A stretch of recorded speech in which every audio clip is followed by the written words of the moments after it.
Hi, everybody. Good evening. Welcome to the webinar. It is June 13th, 2016. Tonight's a webinar that we did some time ago, and it really does speak to one of the greatest challenges that I ever get as a parent educator or therapist, a coach for parents and their families. It comes from the idea that the difficulty that can happen in a system where one parent might not support the other parent, or where there's a significant risk, a significant rift. So I want to talk tonight about some of the things that we can do to participate in a healthier system, to create a healthier balance and a healthier executive system in a family. Somebody wrote me an email when they saw this, and they wanted to ask the question, what if my co-parent is my youngest child? And I thought that was clever and funny, but it does become a challenge when your co-parent is so detrimental and so not on board with supporting healthy boundaries. And I've said over the years, I dislike this question the most. I dislike the question of what do I do when my co-parent sabotages my efforts to help my child, or is themselves contributing to the problem significantly, or has. I don't like it because the fact of the matter is you are fighting a fight with one hand tied behind your back. And I can't not think that. I've seen it and how difficult it can be. What I do know is you play the long game.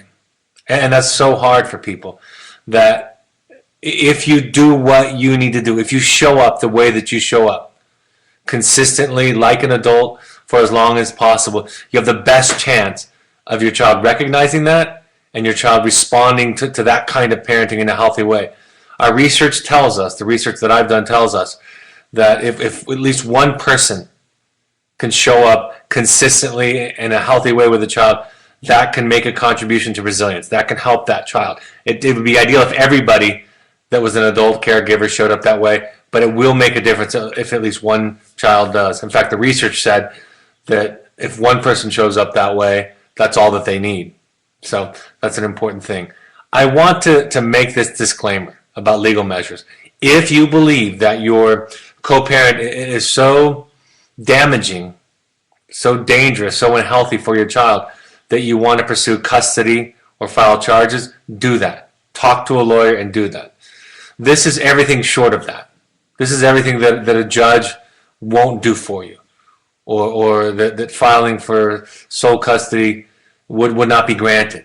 This is what you do in the cases when the behavior is not so heinous, not so damaging that it can be risen to that level. But I wanted to make that qualification because some parents are at that level, or have had that history of abusive or inappropriate behavior by their co-parent.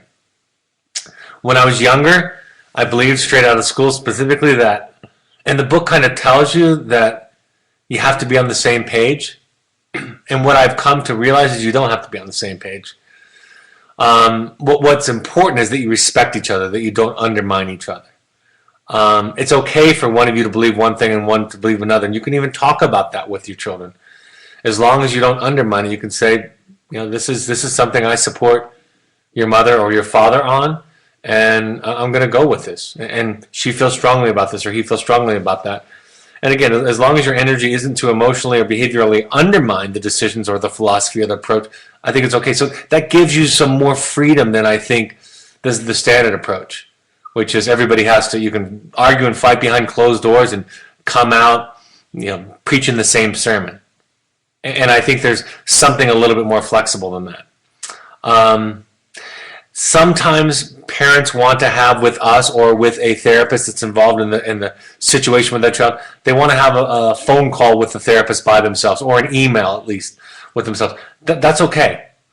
I think if you don't have a voice, if you can't say, look, I'm going to hand this over to you, hand over this history, hand over this idea, if you're not allowed to do that, you're going to constantly find yourself wanting to tell that story. So sending an email or having a separate session is okay. If that becomes all that you talk about, if you're focusing on it over and over again, then it becomes about you, right? When you hand that over to the therapist, you're asking them, you're saying, look, I need somebody that's impartial. I need somebody whose sole interest is in helping my child. So I'm going to give you this information so that you have that background, and then I'm going to let go of that piece in these discussions. It's when that happens over and over again that it can become damaging. I will say that it's okay to have a separate session If some of the work that you want to do around parenting is very vulnerable for you, and having your co-parent on the phone is not a safe place for you to do that. So and again, co-parenting isn't always in divorce cases. These can be in intact families. So if you need a separate session for that, a separate update, that can be something you can request and ought to be granted. Part of it is letting go of trying to change them, letting go of trying to fix them. If you become obsessed with what they have done, what they are like, what their problems are, you'll miss what you need to do for your child. And for me, that word obsessed is a key word, because that's what I found myself to be in situations where somebody wasn't on the same page with me, or even in a co-parenting situation. And if I stay obsessed with that, if I stay focused on that, I'm going to miss the child altogether. I'm not going to be present. And so you get to answer that question yourself. And if you need to do some healing or grieving or letting go therapy for yourself with the abuse or the relationship, go do that.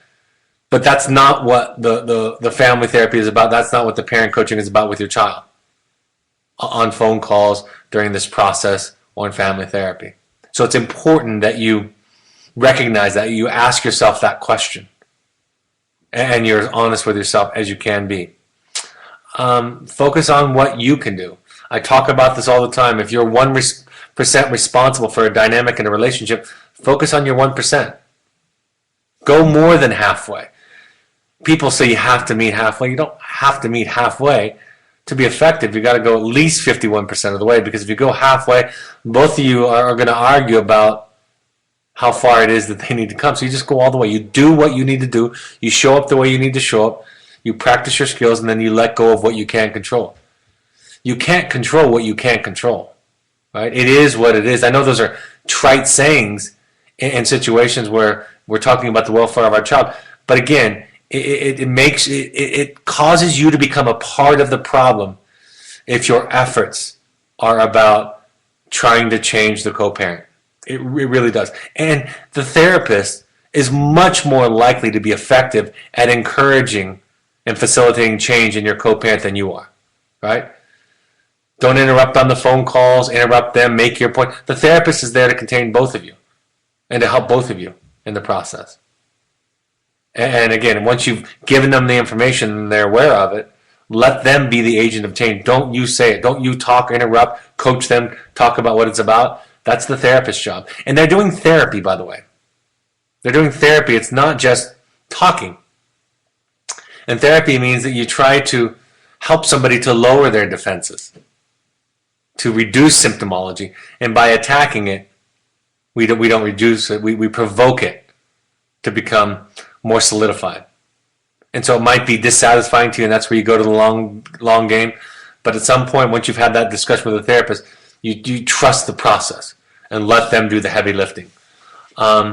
Sometimes letting them try it trying it their way can be helpful. Again, a lot of people that are going to be watching this will say, that's the worst idea I've ever seen. The worst idea I've ever heard suggestion. And I'm not suggesting it in any specific case. But it's okay for you to let go and say, see how it goes. Let them sink or swim with it. You're not preventing much by stopping them and having the battle and having them undermine it. So one thing to consider is, let's try it. I think what happens, we see this polarization, right? This imbalance gets created. And what happens in that is you become less and less authentic, less and less whole, less and less you. I'll use a simple example of a common dichotomy in co-parenting. You have the nurturing, non-boundaried parent, and then you have the bad cop, all boundaries, non-nurturing parent, right? And those might start off as subtle distinctions. But what happens is the nurturing parent over-nurtures to make up for the robotic, boundary, no-nurturing parent, and they get farther and farther away from each other. And you end up a fraction or a sliver of yourself. Because you're afraid, if I step toward them, if I set a boundary and focus on that, if I'm the nurturer, if I'm the good cop, then the child's going to lose all the nurturing that he or she needs. If I'm the bad cop, and I loosen one little bit up on my boundaries and just do nurturing, then everything's going to go to haywire. So it takes a risk. And this is an important piece of our work as co-parents in any situation, is to make sure that we don't lose our center, that we don't try to create balance in the other person too much, so much so that we lose our ability to show up whole and authentic. And we lose our ability to respond to the child's needs instead of our own. Or we're trying to do something else other than respond to them and compensate for somebody else. Obviously, maybe the most simple thing is don't correct or talk with your children about the negative stuff said about you. You don't need to do that. Right? I know it feels terrifying. In the long, children know that parents who show up subtly or overtly disrespecting their other parent, they will come to understand that's not an adult parent talking. And if you take the high road and play the long game, if you will, they're going to recognize that as they grow up in the process. So not engaging in that is important. Saying I'm sorry, and that's not a discussion that I'm going to have, and I'm not going to. You don't have to correct that as often as you think. And of course, not saying negative thing about the other parents is a given, right? We don't do that. And we're going to leak. All of us who have co-parents that we've divorced are likely to come with some pain, some history, some water under the bridge. And it would be unrealistic for me to say that even in the ideal situations that you don't leak once in a while, you will. And if you can be honest with yourself about that, rather than needing to hold an image that I do it perfectly. Right? I have an ex-wife myself, who's the co-parent of my two older children. And there was, when I was younger, pain and a history there. And although I tried not to do it, I leaked sometimes. One of the things I've said to my children over the years is, I'm not the best person for you to talk to about your mother's issues and what you're mad about. Usually when they tell me, even at this late age in their young 20s, I just listen and say nothing at all. And it's tempting, right? Because it validates our experience, right? Our pain, our wounds that we receive from them. So less is more when it comes to talking about the other parent, correcting what they said, justifying what you did, all of that. Be a safe person for your child. Be a person that they can show up and you're an adult who is mending and tending to their wounds in therapy, not in the relationship with the child, right? If we need to fix it through the child becomes an object, gets in the middle, and it doesn't work for them at all. Be a part of the solution. Again, all of these things, this is what codependency treatment recovery is about, right? This is what it means to show up as a mature adult, and that will be recognized as our child grows up. Please don't blame your kid's behavior on the other parent, to them at least. And let go of that as much as possible. Of course, we as therapists recognize that parents have impact on children, and the wounds that children carry around are from both of their parents. And if one was more toxic, they're going to have more wounds than that. But if we become an active blamer, if we become active to identify that, to hold that energy, there's a risk here that's greater and doesn't lead to healing. And that is, the other parent is still a part of the child. Right? They still have an identity wrapped up in that parent. And if we express vitriol and anger and hate and blame at that, we're doing it at the child. We know, you know this, the children that even grow up in very toxic, abusive families with abusive parents, that they still often hold some love or identity with that parent. So it's important, again, that we find our outlets, that we find our healing, that we tend to our wounds with somebody, but not with the child, and we don't express that energy at the other parent and that blame at the other parent, because we're more likely to drive the child to them. And again, that's our need. That's not the child's need. That's a very important idea. Right? Like I said, let the therapist do the heavy lifting. Hand it over to them. And it might not be satisfying to you, but that's where you need to get your own therapist. That's where the child therapist who's helping the family. Their primary goal is to help the child. So they're not going to have the energy, the time, the resources to be able to tend to you and heal your wounds. That's where you have to get your own therapist, or go to Al-Anon, or go to Codependence Anonymous and work on it there. Get that support, get a sponsor that you can talk to. That can be incredibly healthy. See, if we don't do these things, we are codependent with the abuser, with the alcoholic, with the addict, with the toxic person. If this person, as undermining or harmful as they have been, if they get into us and we're not doing this list of things, not working on this list of things, we are part of the dance, part of the issue, part of the problem. We are inadvertently contributing to the process just as much, necessarily even, as the addict or abusive person. Decide on safety and good enough. That's why I talk about the legal. You can do that if you need to, if it's to that level. And recognize that really what we're looking for is good enough parenting. If we can focus, if we can take a step back and start to agree, if we, at least we can agree that we both love this child. And in many cases, it's so hard. We get so angry. We have so much hurt. I've said to parents, in many cases, you both want to help the child grow up and be a healthy, happy person. You think there are different ways to get there. You have different approaches and different vantage points. And when parents can't even see that, right?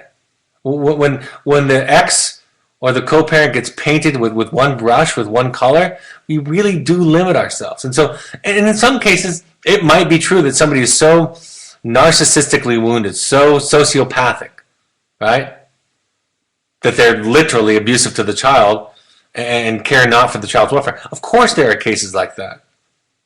Some cases like that, but sometimes it's less severe than that. And the codependent parent has a problem of seeing the totality, the wholeness of their other partner because of the hurt that they feel. Look at the chapter in my book on being right. Think about being right.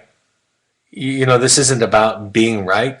And the myth or the pitfall of being right, of needing to be right, is going to keep us, again, very limited. In the book, not Parenting from the Inside Out, in the book, The Anatomy of Peace, and the sequel to it, which is Leadership and Self-Deception, they talk about this idea of being right and putting the other person in a box, or us staying in a box ourselves.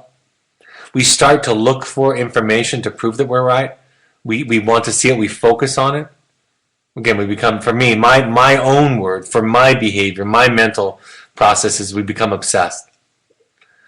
So try not focusing on the other. Try to focus on what you can control. And believe me, all of us on this webinar, every one of us, including me, we have enough stuff to work on. Enough stuff to fix in ourselves that we don't need to spend a lot of energy trying to fix somebody else. We have enough of our own journey to tackle, to work on. What we try to do, and what this process that I'm describing, when you show up in as healthy a way as you can, is it empowers the child. It inoculates them, right? If we can show up as authentic as possible, as non-codependent as possible, as honest, kind, compassionate, resourceful as possible, we can show up. We really create a situation where the child learns to take care of himself or herself. And remember, in most cases, your child is going to have that parent in their life for the rest of their life. And I'm going to say a couple more things just to back up. Except for in cases of abuse where it needs to be reported and the legal system is going to get involved, right? In many ways, spiritually, the relationship they have with your ex or the other parent is none of your business, right? It's something that can become a distraction as much as anything. So what we try to do is, and we see it, I've had parents many times say to me, do you see it? And my response is, of course I see it, and I'm trying to help, but this is the way that we're going to go about it. It's not going to be about trying to beat them up or confront them. If that would work, that'd have been fixed a long time ago. So we have to take a different, more patient, more therapeutic route than that. Separating your need and the child's need. becoming clear that, again, that you have an opportunity to do your own work, but not through the child. I was dealing with a father and son recently where he became aware during the process that part of what he was asking his son to do in therapy, part of what he was asking his son to do, in letters and the work and the phone calls, is he was asking his son to work on the relationship with his mother. And this father walked away with the realization that that wasn't his son's need, that was his need. He'd experienced abandonment and abuse and betrayal, all those things from his ex-wife.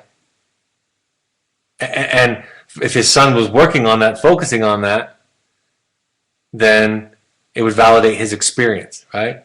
And he wasn't aware of it until we had this kind of a process, this discussion around it. So understanding what your needs are and understanding what their needs are, they might not be ready. It might be too raw for them. It might be too threatening to them. And that's where their work and your work become two very, very different things in the process. Go to co-parenting therapy. I've been to co-parenting therapy with my ex-wife, with my wife, with all four of my ex-wife and her husband, because we need somebody to help us. And I need somebody to help me. Find some common ground. Stop polarizing. Stop worrying about changing them. Let go. Hand it over to somebody else. Problem solve. All those things. And again, like I say, that's the best thing that we can do is get help, ask for help. And it also shows our children that we're trying something that's uncomfortable, outside of the box. And we're asking them to do, in many ways, the same thing that we're showing them that we're willing to do. That can be very powerful. In co-parenting therapy, I try to create some idea of the shared goals that you each have for each other.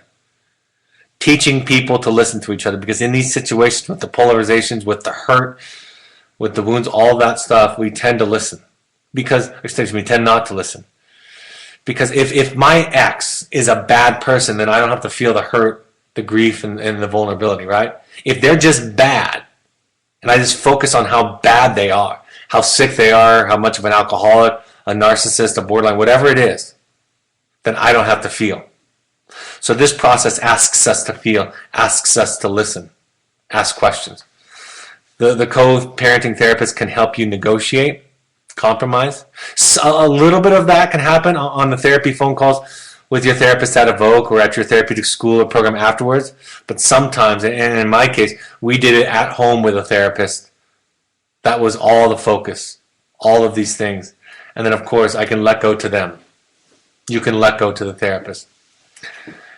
Here's what not to do. Some of these are probably pretty obvious. And again, give yourself compassion and forgiveness when you slip, because you will. Don't talk about your child with the other parent. Actually, don't talk with your child about the other parent. Did I say that right? That's a simple one. I think most of us, at least consciously, know that.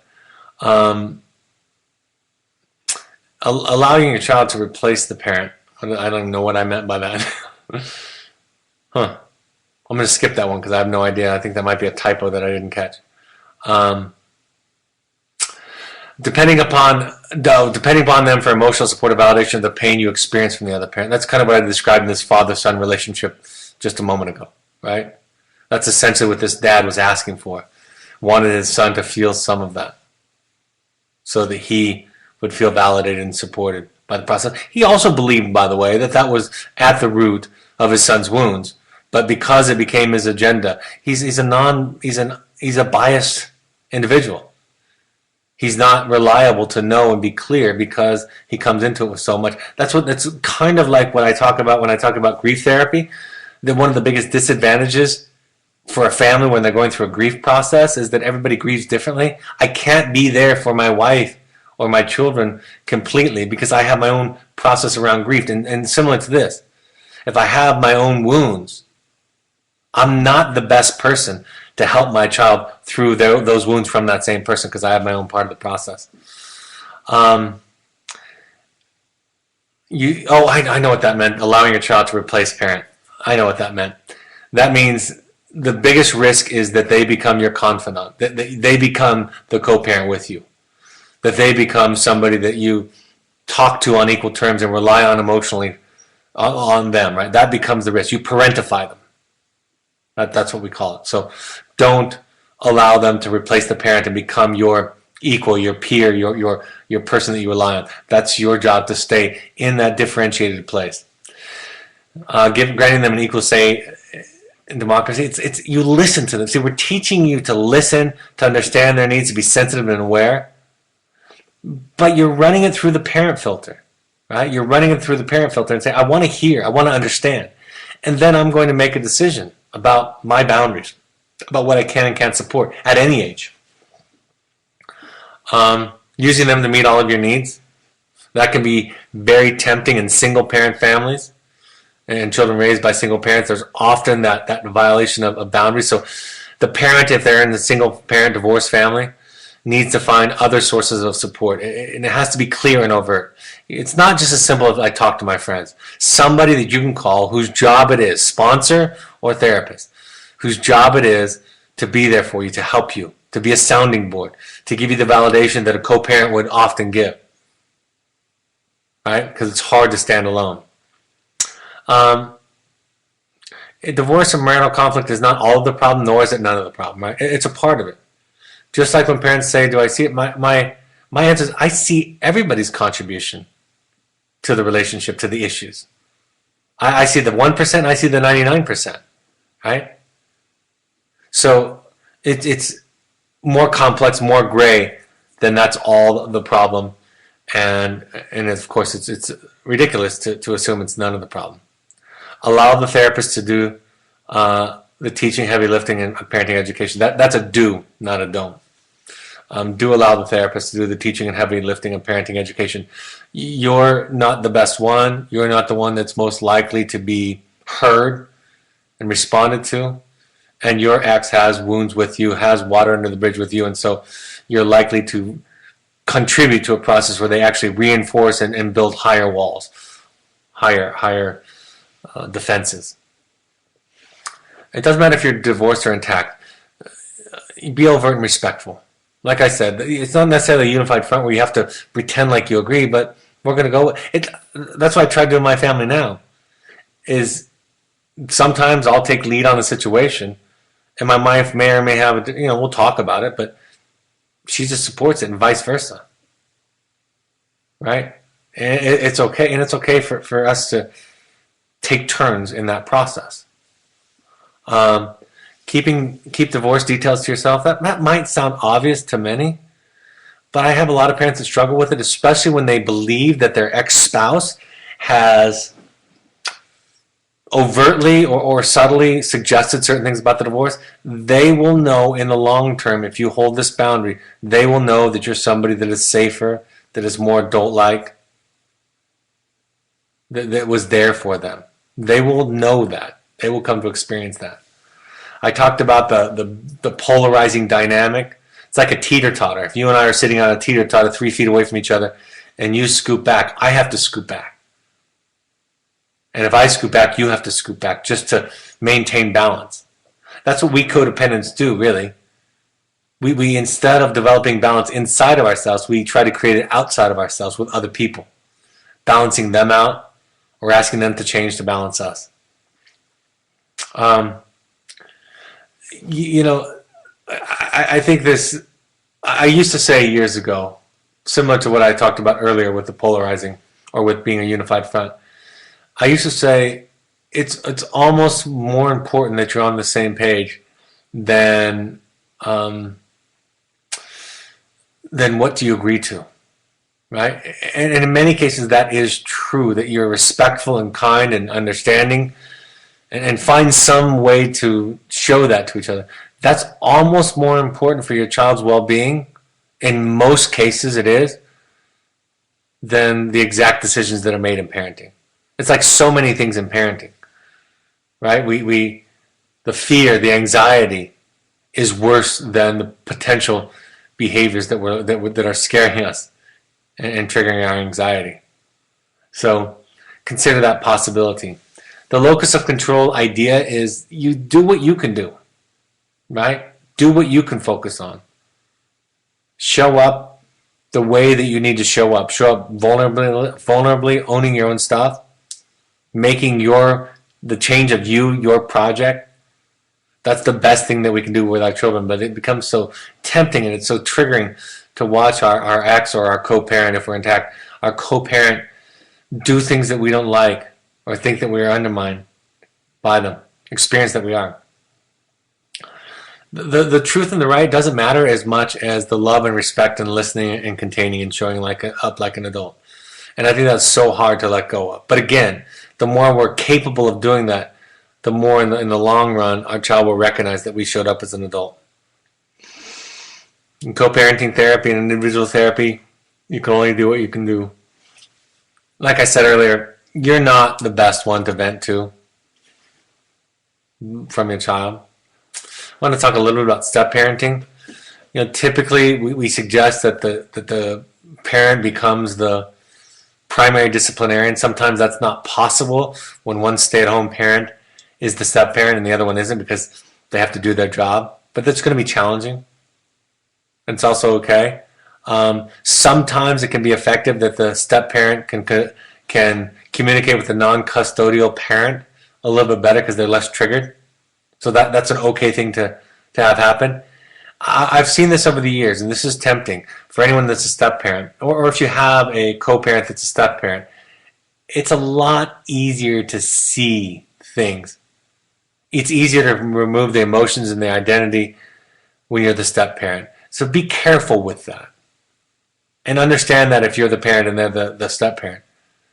It's a lot easier to see it when you have that distance, that objectivity. That can be helpful, but it also can be, it's easy for the step-parent to undermine, become judgmental, become an expert, giving advice, being, challenging the parent, and encourage. I would rather see that be something that they become compassionate and understanding about and humble about. Yes, we do want their insights. Yes, they can be helpful. But just remember, it's a lot easier to see it with yourself a little bit removed. And that helps everybody, recognizing that helps everybody not to participate in a relationship where there's a lot of finger pointing, a lot of correcting. And that's what the negatives can be, is that, again, you can not encourage change because you're not a safe person, because you're judging and you have kind of an I told you so attitude. Try to stay involved. The parent should ideally stay involved as much as possible in a step parenting situation. Be willing to be the bad cop, because the child's often going to have a conflicted relationship with their step parent. They're the replacement, right? They you're not my mom, you're not my dad. I didn't ask you to come into this family. All those kinds of messages. If the step-parent becomes the bad cop consistently, then it's going to be more difficult for them to develop a relationship. Oftentimes, we would encourage them to take on the role of kind of counselor, a more friend-like relationship, still holding their boundaries, but more of kind of like an aunt or an uncle role in many ways, if it's possible. But you have to make do, because sometimes the step-parent is the primary day-to-day parent, has that role. And then, okay, I've listed on every slide, if I haven't been clear, go to co-parenting therapy. Single parents, the most common mistake that single parents make is that they over-rely on the child for their emotional needs to be met. I've said that in several different ways. They tend to parentify the child. In some ways, that's what happened to me being raised by a single mother, right? She didn't have a husband, and so I specifically took on that role. She didn't have somebody to support her. She felt very alone, and I became the emotional support, prepared me to become the therapist I am today. Learn to take care of yourself. Learn to find other people. Like I said, it's not good enough typically just to have good friends that you can talk to. Having a sponsor or a therapist is really what's needed in these cases. And it's more difficult, but that's where you get your source of esteem, activities, and relationships. It's really important. And it's hard because in families where there are two parents, you can kind of take turns. But in single-parent families, finding grandparents, uncles, aunts, sitters if you can, that can take care of them so you can do something. It's important that your children know that you're making this all your responsibility, not theirs, because they will do it for you if you ask them to at any level unconsciously. Make any blurring of the parental boundaries overt, temporary, and content limited. One of the most confusing things for children in single parent families is when you do ask them for extra things, ask them to babysit, to do extra things that maybe a co-parent might do if you had a co-parent living in the home, is they say, wait a second, now you're asking me for this, and then the next minute you're going to tell me what to do. So you make it explicit. I'm going to ask you for this in this time. And then you make it time limited. And then as narrow as you can. If they become your cohort in more activities and more clear, it's going to be hard for them to adjust to those times when you're going to take on the executive role in the family. Finding other sources of support, groups, therapists, friends, family, mentors. Like I said, I'm very convinced that it needs to be a more formal relationship typically than just family and friends. What's the take home for tonight? The take home for the night is stay on your side of the street. There's plenty of stuff to be worked on, plenty of garbage to be cleaned up, plenty journey on your side of the street. Focus on what you can change. And be the safe one for your child. Show up like an adult. And that hurt, that fear that you're triggered by with your ex and they're under, whatever it is, talk to somebody whose job it is. So you can take care of that. You can't not take care of that. It will come out or leak more with your child if you don't take care of that. Take care of yourself and go to therapy even if you go by yourself. I said this recently to a group of a family. I said in a perfect world, there would be 5 parallel universes where each of you would be the only one that would go to therapy to work on their issues. That would be ideally. So even if they won't go by yourself, right? You need support. You need to figure out how to figure it out. And you need someone to do that with. What you think of me is none of my business is a quote that I've used today and talk about, and what you think of them is none of their business. Those are true. To do this work, adopting those slogans is very important. Those slogans are from Al-Anon and Codependence Anonymous. Right? It gets me distracted on the thing that I can control. See, I'll feel helpless and powerless if I focus on what I can't control. But if I focus what I can control, it's not easy. It's really hard. But I'm likely to feel more empowered, less depressed, less anxious. Because at least I know that I can make a difference. But if I focus on what I can control in relationships in the world, I'm going to feel powerless, helpless, anxious, depressed. What your child thinks of your ex is none of your business. Lastly, right? I've told that story about my daughter coming back from an intensive and saying all she worked on there was me. And I've said I was ready to be a bad guy, not the only bad guy. I started listing off the things that she could have worked on with the other parents. I looked up to find her crying and realized I was wounding her again. I apologized and asked for a second chance, and she went about it. And it was a hard 24 hours until I figured out, it just came to me, what she thinks about her mother and the others in this family, it's none of my business. It doesn't make a difference. I don't need to be the good one or the right one or the better one. I can just show up with her. And I tried to, and I did, and I rebounded, and it's much safer. And she's done a lot of more work with me. And that way, we're a lot closer. I'm a lot safer. And what she does or doesn't do with her mom, it's not my business. It's going to distract me if I think about it. All right, I'm happy to take any live questions. Michael?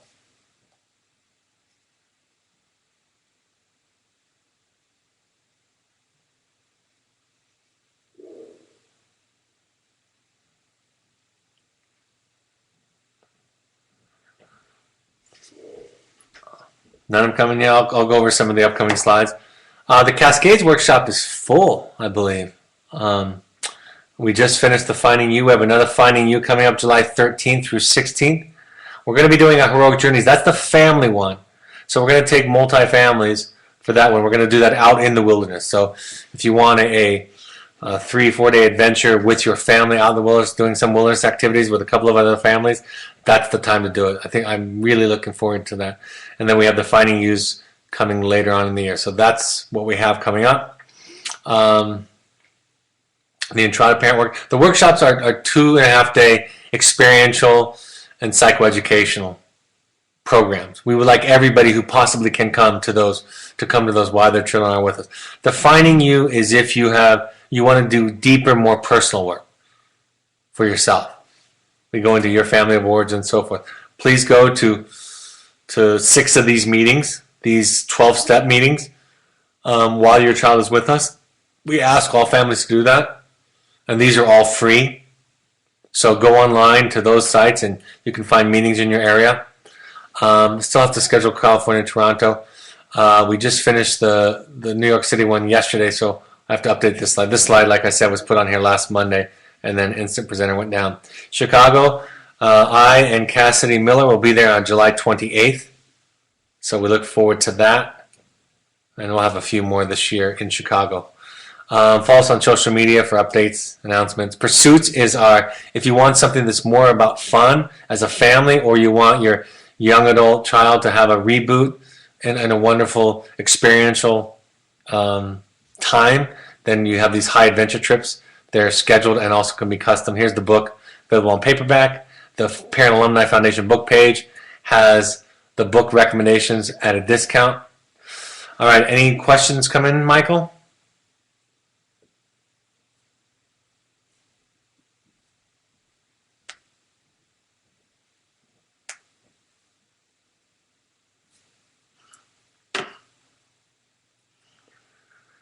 Okay. After Wilderness, my 19-year-old son was in aftercare for 2.5 months, and we recently visited him. He was making progress due to graduate in a month and to go into ILS for at least a few months. I don't know what ILS is. Am I missing that? Is that maybe you can tell me what that is. Every week, my son had a new idea of where he wanted to go instead of staying in aftercare. He was suddenly rescued from aftercare by his father, an all too familiar pattern, and discharged from the aftercare against clinical advice with a discharge diagnosis of psychosis, major depressive disorder. This is a two-parter.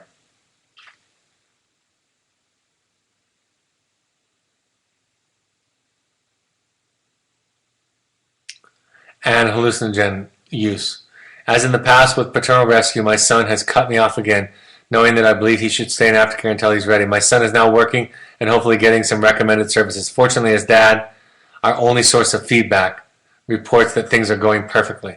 Any suggestion for me to reestablish contact with my son, something his dad has labeled as damaging to my son? Obviously, your son's a young adult, it sounds like, so I'm assuming that's true. I can't remember from the first part. So I think it's one of those things where you do what you can do. And right now you can reach out to him and say, I'd love to hear about your anger, and I might be wrong, and I'll listen. And do what you can just to be present. And in this case, I think fighting this battle is a losing battle for you. So you let go, you hear him, you try to establish a relationship, try to go to lunch with him, try to see him, try to talk to him, but let go of all of this right now. That's the best chance you have at helping your son, getting him to open up, feel safe with you. And then if he needs help, you want to be one of the people that he goes to. If this works out with his dad, doesn't sound like it's going to, but if it does, great. And if it doesn't, you want to be a safe person, but continue it even kind of covertly to try to fight against this right now. If he's a young adult, I don't think it works. And if relating to your son right now is abusive to you, if he's unkind and abusive to you, you can also say, I can't do that, right? So it would look like saying, I would love to have lunch with you. I'd love to have a relationship with you. If you want to talk about the anger that you have, I'll listen. I'll listen better than I have. I won't justify it. I won't explain it. I won't make myself right. I'll even admit that I might be wrong. I don't know. And just listen and be that container, that adult person in his life. And say, I hope this works. And if it doesn't, you want to be somebody in his life that he trusts. That's not going to say, I told you so. That's going to feel like you can support him and that you can be helpful to him. So that's what you want. And that's really, really sad and hard. That's why I say this is one of the hardest questions. We're doing the good fight, the process of change in families. Obviously, that's not tonight because this slide was from last week. It is going to be this Wednesday at 7 p.m. Mountain Time. So Wednesday, the 15th at 7 p.m. Mountain Time, talking about the process of change in families. So looking forward to that. Hope this is helpful. Hope these are always a nice point of contact and reminder for you. They're great for me. I get a lot out of them, preparing them and doing them. So thank you for joining us and have a great evening. Talk to you later. Bye-bye.